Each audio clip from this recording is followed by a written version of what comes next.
Takže čus lidi, dneska tady máme pojezd v Berouně. Doufám, že se vám to bude líbit, nechte tady like, odběr, zvoneček.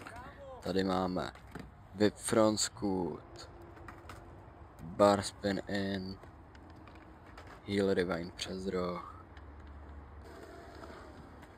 Tady se rozjíždím, dělám Frombrie přes roh.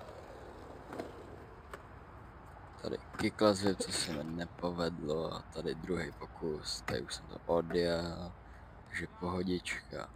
Tady máme Bar Whip přes roh, Bar Twist přes trávu, Heel In, Whip Bar přes roh, Bar Spin v divném bangu, Heel do bora, crazy, Feeble Whip Rewind. Tady máme Frombar na down railu, tady double heel, to je všechno, děkuju, čau.